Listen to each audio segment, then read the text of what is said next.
আজকের রেসিপি হচ্ছে আমরুলি শাকের টক। আমরুলি শাক হচ্ছে টক জাতীয় শাক। এই শাকটা বাবা দেশের বাড়ি থেকে এনেছে।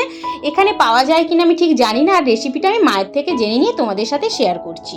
তো এখানে আমি বেছে ধুয়ে রেখেছি আমরুলি শাক, আর ছোটো ছোটো করে লাল আলু, কুমড়ো, বেগুন কেটে নিয়েছি। মশলার মধ্যে নিয়েছি 2টো শুকনো লঙ্কা, 1-2 টিস্পুন পাঁচফোড়ন, 1-2 টিস্পুন হলুদ গুঁড়ো, লবণ আর 1 টিস্পুন সাদা সর্ষে বাটা। মশলার পরিমাণ খুব অল্পই লাগে আমরুলি শাকে। এবার ওভেনটাকে জ্বালিয়ে নিয়ে কড়াই বসিয়ে দিলাম। কড়াই গরম হলেই দিয়ে দিলাম 2 টিস্পুন সর্ষের তেল। তেলটা গরম হলেই দিয়ে দিচ্ছি শুকনো লঙ্কা। শুকনো লঙ্কাটা একটু পোড়া পোড়া হয়ে এলেই দিয়ে দিচ্ছি পাঁচফোড়ন।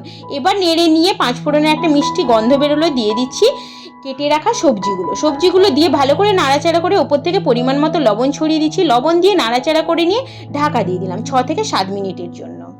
ঢাকাটা খুলে দেখি সবজিটা বেশ ভালোই কুক হয়ে গেছে। এবার দিয়ে দিলাম হলুদ গুঁড়ো। এরপর নাড়াচাড়া করে নিয়ে 2 কাপ জল ঢেলে দিলাম। জল দিয়ে আরেকবার ভালো করে নাড়াচাড়া করে নিলাম। একটু ফুটে এলেই দিয়ে দিলাম ধুয়ে রাখা আমরুলি শাকটা দিয়ে নাড়াচাড়া করে নিয়ে সবজিগুলোর সাথে মিশিয়ে নিলাম। 2 থেকে 2.5 মিনিট ফুটে এলে ওপর থেকে দিয়ে দিচ্ছি অল্প পরিমাণ চিনি।